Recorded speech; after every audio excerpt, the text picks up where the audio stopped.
আজ থেকে আমরা ইলিশ মাছের চাষ করব। ইলিশের আর কোনো অভাব হবে না।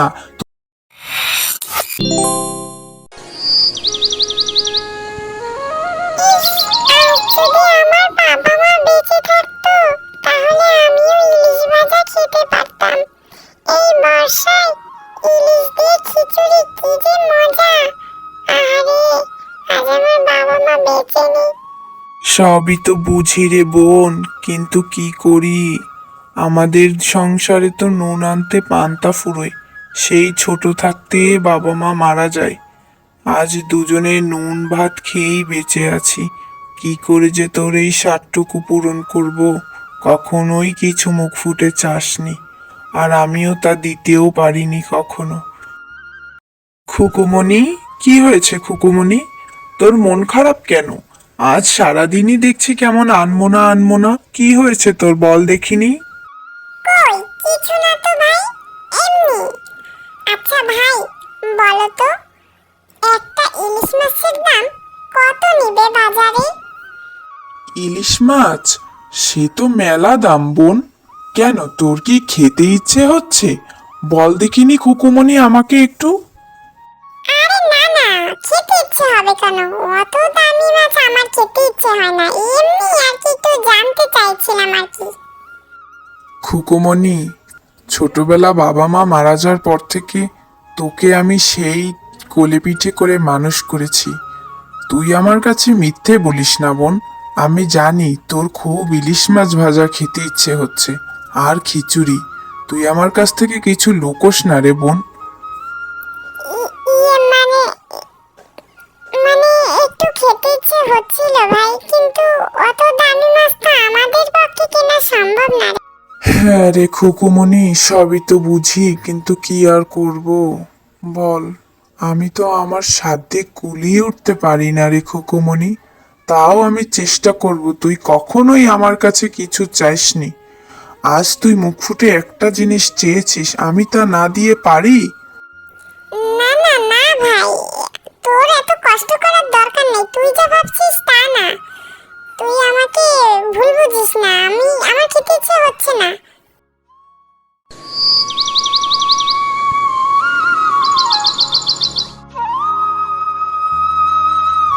কি রে ভাই, তুই এখানে আনমনা দাঁড়িয়ে আছিস যে?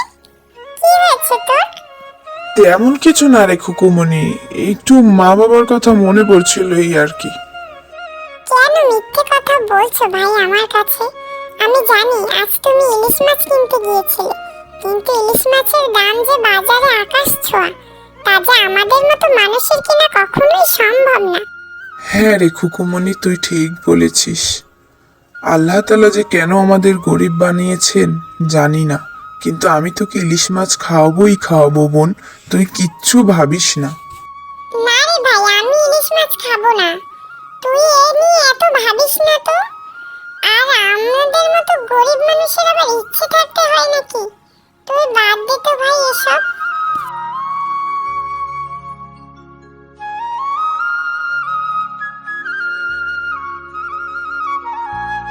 খুকুমণি, ও খুকুমণি, কই গেলি রে? এদিকে আয় বোন, দেখে যা তোর জন্য আমি কি নিয়ে এসেছি। কই গেলি রে খুকুমণি? এই তো ভাই, কি হয়েছে? কি রে, ইলিশ মাছ এনেছিস? ভাই আমার, তুই ইলিশ মাছ এনেছিস আমার জন্য? কোথায় পেয়েছিস ভাই ইলিশ মাছ? আজ বাজারে গিয়েছিলাম, রহিম কাকার সাথে দেখা হলো। তার কাছ থেকে 1,000 টাকা ধার নিয়ে ইলিশ মাছ কিনেছি তোর জন্য। সত্যি ভাই আমার, তুই আমার সেরা ভাই, তুই আমার সেরা ভাই। থাক থাক, আর বলতে হবে না। এখন দ্রুত গিয়ে ইলিশ মাছটি কেটে ধুয়ে রান্না কর, তারপরে খিচুড়ি দিয়ে দুই ভাই বোন আজ জমিয়ে খাবো। হ্যাঁ হ্যাঁ ভাই, তুই কিচ্ছু চিন্তা করিস না, আমি আজ জমিয়ে রান্না করব আর দুই ভাই বোন জমিয়ে খাবো। যাই, আগে ইলিশ মাছটি সুন্দর করে ধুয়ে নিই, তারপরে কেটে আবার একটু ধুয়ে রান্না বসিয়ে দেব। হায় আল্লাহ, এ কি হলো? ইলিশ মাছটি যে খালে পড়ে গেল, এখন কি হবে? হায় আল্লাহ, আমার কি বিপদ হলো? আমার ভাই জানলে কি কষ্টটাই না পাবে। এই সেই মাছটি খালে পড়ে গিয়েছে।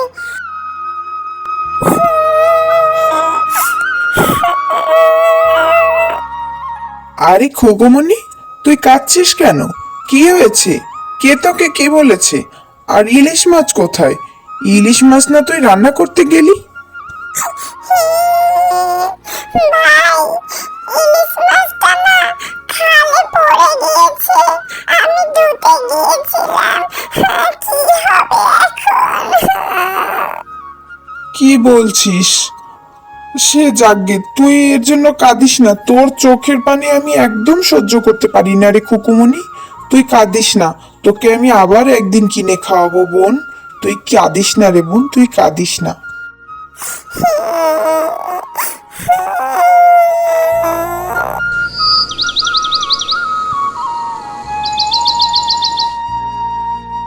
আরে খালে এত মাছ আসলো কোথা থেকে? দেখি তো। আরে এ যে ইলিশ মাছ! ইলিশ মাছ কোথা থেকে এলো এত ইলিশ মাছ? খুকুমনি, ও খুকুমনি, এদিকে আয় তো। হ্যাঁ রে ভাই, তুমি আমাকে ডাকলে? কি হয়েছে? আরে দেখ দেখ, আমাদের খালে এত ইলিশ মাছ কোথা থেকে এলো? আমাদের এই খালে তো কোনো মাছই ছিল না, তাহলে ইলিশ মাছ কোথা থেকে এলো রে খুকুমনি? তুই কি জানিস?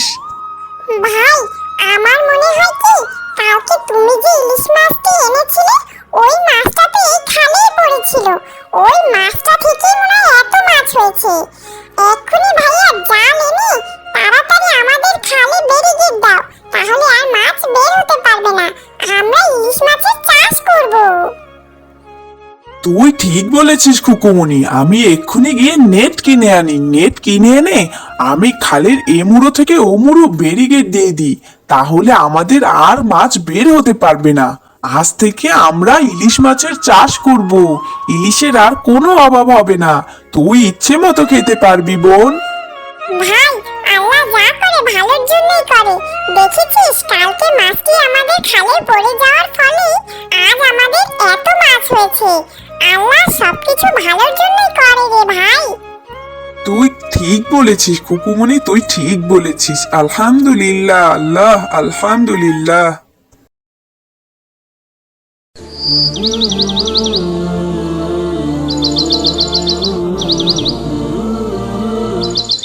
ময়নার মা, আমি মাছ ধরতে যাইতাছি, দোয়া কইরো আজকে যত জালে বড় বড় মাছ বাজে, তাইলে একটু ভালো মন্দ বাজার করতে পারবো অনেক।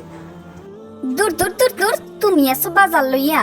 কবে দিয়ে কই আমারে একখান সোনার গয়না গড়াইয়া দাও, তার কোনো খবর নাই। ময়নার মা, এমন করে বলছো কেন? আমি কি চেষ্টার কোনো কমতি রাখি? বলো, জালে মোটে মাছই বাজে না, আমি কি করবো কও? আমি ওইসব বুঝি না বাপু, আমার মনের আশা যেন আজকে পূরণ হয়, আমি কইয়া দিলাম। ময়নার মা, আমার কি তোমারে দিতে মন চায় না? তোমার কি মনে হয় আমি তো সাধ্যে কুলাইয়ে উঠতে পারি না? তা কি তুমি বোঝো না?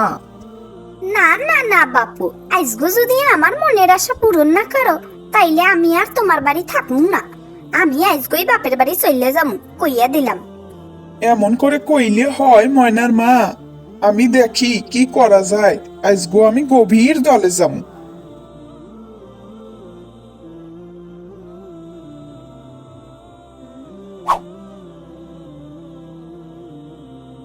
কেউ কি আছো? আমাকে একটু বাঁচাও দয়া করে। আমাকে একটু বাঁচাও। এই কিডায় যেন কান্তাছে আর বাঁচাও বাঁচাও কইতাছে না? এই সমুদ্রের পারে কিডায় আইব? ও আমার মনের ভুল মনে হয়। যাই যাই, আমি আমার কামে যাই। যেও না, যেও না। আমাকে একটু পানিতে ছেড়ে দাও। আমাকে একটু বাঁচাও দয়া করে। আরে ওইখানে একখান মাছ পইরা আছে না? ওই মাছটাই তো দেখি কথা কইতাছে। দেখি তো কাছে যাইয়া। হ্যাঁ হ্যাঁ, আমি তোমাকে ডাকছিলাম। আমাকে একটু পানিতে ছেড়ে দাও। বিনিময়ে তুমি যা চাইবে আমি তোমাকে তাই দেব। আমাকে একটু বাঁচাও। আরে মাছ আবার কথা কইতে পারে নাকি? তুমি কেমন মাছ কও দেখি, নাকি তুমি অন্য কিছু?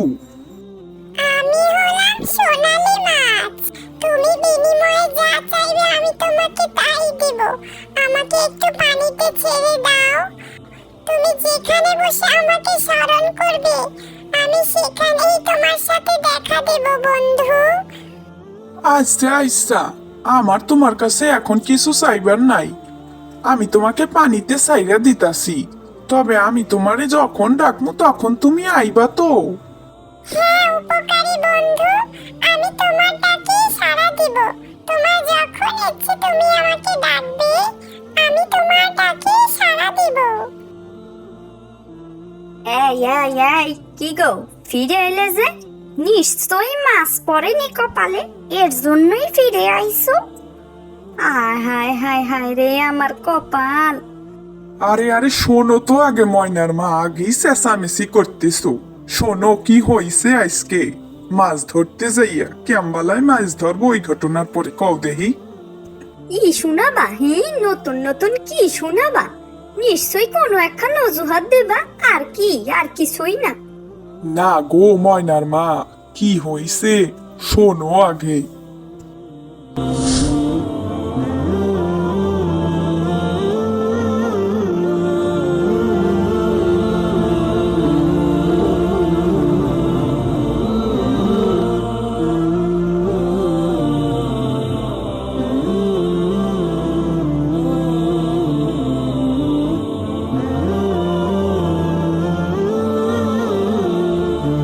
হায় হায় হায় হায় আমার কপাল পোড়া। এই সুযোগও কি কেউ হাতছাড়া করে? বোকা যেন কোন জায়গার। এত বড় সুযোগ কেউ হাতছাড়া করে? এই মাছ যদি এখন আবার ধরা না দেয়, তুমি এক্ষুনি আমার সামনে এই মাছরে ডাকবা আর তার কাছে সোনা দানা চাইবা। তাড়াতাড়ি এক্ষুনি ওই মাছরে তুমি ডাকো, আমি আর কিচ্ছু শুনতে চাই না। হ্যাঁ কি বলো ময়নার মা, কেন আমি তার কাছে সোনা দানা চাইবো? সে একখান বিপদে পড়ছিল, আমি তারে একটু সাহায্য করছি, এর বিনিময়ে কি তার থেকে আমি সোনা দানা নিতে পারি? ইস, নিজের কামাই করার মুরদ নাই, আইসে এখন উপকারী বন্ধু। তাড়াতাড়ি এক্ষুনি ওই সোনালী মাছটা ডাক দাও, ডাক দিয়া ওর কাছ দিয়ে সোনা দানা চাও। সোনালি মাছ, সোনালি মাছ, আমার এক্ষুনি তোমারে দরকার। তুমি দেখা দাও বন্ধু, দেখা দাও। আরে আরে, সত্যিই তো এ দেখি একখান স্বর্ণের মতো মাছ। হ্যাঁ উপকারী বন্ধু, আমি চলে এসেছি তোমার ডাকে। তুমি বলো, তুমি আমার কাছে কি চাও? আরে আরে, ও কি বলবে? আমি বলছি তুমি আমাকে অনেক অনেক সোনার গয়না দাও বন্ধু, আমি অনেক ধনী হইতে চাই, আমাকে অনেক অনেক সোনার গয়না দাও। উপকারী বন্ধু, আমি নিশ্চয়ই তোমাকে স্বর্ণের গয়না দিতে পারবো, কিন্তু একটি কথা মনে রেখো, আমি কিন্তু তোমার ইচ্ছে মাত্র 3 বারই পূরণ করতে পারবো। এরপর কিন্তু আমি আর পারবো না। মাত্র 3 বার? তাইলে আমি এখন কি করবো? আমি একটু সুন্দর হমু, নাকি আমি স্বর্ণ নিমু, নাকি আমি এখন বাড়ি করবো, নাকি আমি তো একটু খাটো, তাইলে আমি কি এখন লম্ব হব? কি করবো আমি? আচ্ছা, তুমি আমাকে অনেক স্বর্ণ দাও আর আমাকে একটু লম্বা করিয়া দাও। ঠিক আছে উপকারী বন্ধু, আমি তোমার বউয়ের দুটি ইচ্ছে পূরণ করছি, কিন্তু মনে রেখো আর মাত্র একবারই তুমি আমার কাছে যা ইচ্ছে তাই চাইতে পারবে, তারপর কিন্তু আর নয়। আমারে অনেক স্বর্ণ দেছো ঠিক আছে, কিন্তু আমারে এত লম্বা করলা কেন? আমি তো এত লম্বা হইতে চাই নাই, আমারে খাটো করো। ময়নার মা, আমি তোমারে আগেই কইছিলাম তুমি এত লোভ করতে যাইও না, অতি লোভে তাতি নষ্ট। তুমি এত বুঝবা না। সোনালী মাছ, তুমি আমারে একটু খাটো করে দাও তো। ঠিক আছে বন্ধু, এই তোমার শেষ ইচ্ছে আমি পূরণ করলাম। আমি তো অনেক খাটো হইয়ে গেছি, এত খাটো তো হইতে চাই নাই, তুমি আমারে আমার মতো কইরা দাও সোনালী মাছ, আমার ঘাট হইছে, আমারে তুমি মাফ কইরা দাও, আমি কিছু চাই না, আমি এখন নিজের ভুল বুঝতে পারছি। দেখছো দেখছো, আমি কইছিলাম না তুমি এত লোভ করতে যাইও না। এখন দেখো আমও গেল সালাও গেল। তুমি এত লোভ করতে যাইও না, আমি তোমারে বারবার কইছিলাম, তুমি আমার কথা শুনো নাই। আমারে মাফ কইরা দাও তোমরা, আমি আর কখনো লোভ করবো না। আমারে তোমরা আগের মতোই কইরা দাও, আমি আর কিছু চাই না বধু, আমি আর কিছু চাই না। সোনালি মাছ, আমি তোমার কাছে এই শেষ চাওয়া চাইলাম, তুমি আমার বউরে আগের মতো কইরা দাও। আমার বউ আমার ভুল বুঝতে পারছে, তুমি মাফ কইরা দাও আমাদের, আমি আর কখনো তোমারে ডাকবো না। তুমি আমার বউরে আগের মতো কইরা দাও, এইসব সোনা দ্বারা আমাকে কিচ্ছু চাই না। আচ্ছা উপকারী বন্ধু, আমি তোমার ইচ্ছে পূরণ করলাম, তবে এই শেষ। আবার দেখা হবে কোনো একদিন, ভালো থেকো।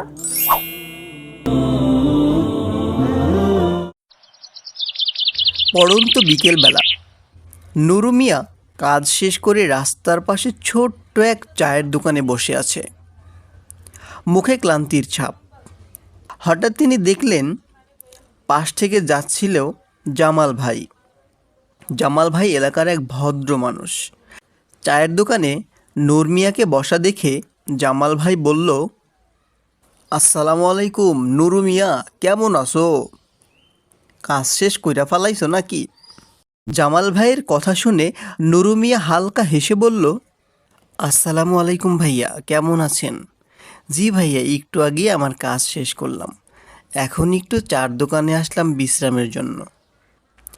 জামাল ভাই বলল, তোমাকে একটু চিন্তিত লাগতাছে মনে হইতাছে, কিছু কি কইবা? নুরু মিয়া একটু লজ্জা পেল, লজ্জা ভরে সে বলল, আসলে ভাইয়া আমি তো অনেক দিন ধরে একা একা বসবাস করছি। আমার তো বাবা মা অনেক আগেই আমাকে ছেড়ে চলে গিয়েছে।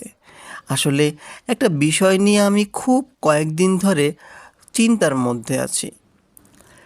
জামাল ভাই একটু মৃদু হাসি দিয়ে বলল, আরে বলো, কোনো সমস্যা নাই, বলো কি নিয়ে তোমার এত চিন্তা?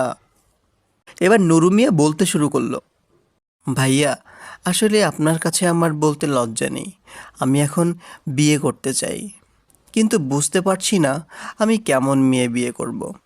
কেউ বলে সুন্দরী দেখো, কেউ বলে টাকার কথা ভাবো, কিন্তু আমি খুব দ্বিধার মধ্যে আছি, আমার আসলে কি করা উচিত? জামাল ভাই একটু গভীরভাবে মনোযোগ দিয়ে বললেন, দেখো নুরু, এই বিষয়ে আমাগো প্রিয় নবী আমাগো কইয়া গেছে, নারীকে বিবাহ করার জন্য সবসময় 4টা বিষয় দেখা হয়। 1 নম্বরে ধরো তার সম্পদ, তার বংশমর্যাদা, তার সৌন্দর্য এবং তার দিনদারিতা, মানে হইছে তার ধর্মপরায়ণতা, মানে সে নামাজ পড়ে, ভালো মানুষ। তো আমগো নবী কি কইছে জানো? আমাগো নবী কইছে তোমরা সেই মাইয়ারই বিয়ে করবা যাই দিনদার, যাই নামাজি, ভালা মানুষ, তইলেই তোমরা সফল কাম হইবা। শেষমেশ নূরের উপলব্ধি হলো, নূর বুঝতে পারলেন, তাহলে ভাইয়া দিনদার মেয়ে মানে যে নামাজ পড়ে, পর্দা করে, ভালো চরিত্রের, সেই মেয়েকেই বিয়ে করা উত্তম, তাই তো? হ্যাঁ ঠিক তাই। সৌন্দর্য, অর্থ বা বংশ সব কিছুই একসময় থাকে না, ধ্বংস হইয়া যায়, কিন্তু দিনদার স্ত্রী তোমার দুনিয়া ও আখিরাতের জন্য অনেক সহায়ক হবে।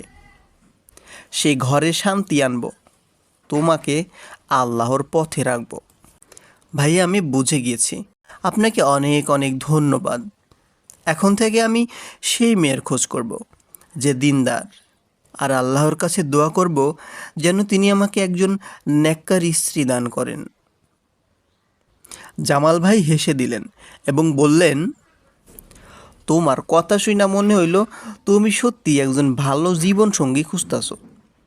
আমি চাইলে তোমার একজন মেয়ে সম্পর্কে বলতে পারি, আমার খোঁজে ভালো একজন মাইয়া আছে। নূর মিয়া আশ্চর্য হয়ে বলল, আলহামদুলিল্লাহ, সত্যি বলছেন ভাইয়া? আপনি কি কাউকে চেনেন? এবার জামাল ভাই বলা শুরু করলো, হ্যাঁ, আরে আমগো পাশের গ্রামের হাফেজ সাহেব আছেন না, উনি খুব সম্মানিত মানুষ। তার একটা মাইয়া আছে, নাম হইল যাইয়া নুসরাত।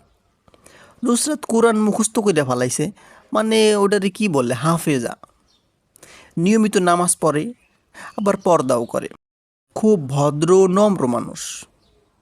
শুনছি বাবা মা খুবই ভালো তার, সহজ সরল পরিবার, কারো বড়াই নাই, কোনো অহংকার নাই। আর একটা ভালো কথা কি জানো, তারা চায় এমন একজন মানুষ যে তার মেয়েরে অনেক ভালো রাখবে, দিনদার, সৎ, পরিশ্রমী, তার টাকা পয়সা কম হইলেও সমস্যা নাই, কিন্তু ভালো একটা পোলার হাতে তাগো মাইয়াডারে তুল্লা দিতে চায়। নূর মিয়া আবেগপ্রবণভাবে বলল, আলহামদুলিল্লাহ, আমি তো এমন মেয়ের স্বপ্নই দেখছিলাম। আমি তো ধনী না, কিন্তু নামাজ, কোরআন থেকে কখনো আমি দূরে যাইনি। আমি সবসময় নামাজ পড়ার, রোজা রাখার, ভালো কাজ করার চেষ্টা করি। জামাল ভাই হাসি মুখে বলল, তাই তো কইলাম, তুমি উপযুক্ত একজন আমার দৃষ্টিতে। যদি তুমি রাজি থাকো, আমি তাগো লগে আলাপ করতে পারি। ওদের পক্ষ থেকেও হয়তো বা ইতিবাচক মনোভাব আমি পামু। এরপর নুরু ভাই মেয়ের পরিবারের কাছে এই বিয়ের প্রস্তাব দিল এবং তারা ছেলেকে দেখতে চাইলে ছেলে অর্থাৎ নূর মেয়ের বাড়িতে গেল এবং সে সরাসরি মেয়ের সাথে কথা বলতে লাগলো। আসসালামু আলাইকুম, আমি জানি আপনি অনেক দিনদার এবং শিক্ষিত। আমি আপনাকে অনেক সম্মান করি। তবে আমার একটা বিষয় স্পষ্ট করে বলা দরকার। আসলে আমি গরিব ঘরের ছেলে। আমার বাবা মা কেউ বেঁচে নেই। তারা আমাকে ছোটোবেলায় রেখে অনেক আগেই তারা চলে গিয়েছে। আমার মাসিক আয় ইনকাম খুবই কম। আমি কঠোর পরিশ্রম করি, খেতে কাজ করি। তবে আপনার জন্য আমি বিলাসী জীবন দিতে পারবো না। তবে আপনাকে আমি সব সময় আমার মতো করে ভালো রাখার চেষ্টা করব। আপনি কি আমার মতো একজন গরিব অসহায় মানুষের সাথে সন্তুষ্ট থাকতে পারবেন? নুসরাত নরম স্বরে পর্দার আড়াল থেকে সুন্দর করে বলতে লাগলো, আচ্ছা, আপনি কি 5 ওয়াক্ত সালাত আদায় করেন? নুরু মিয়া উত্তর দিল, আলহামদুলিল্লাহ, আমি কখনো নামাজ ছাড়ি না।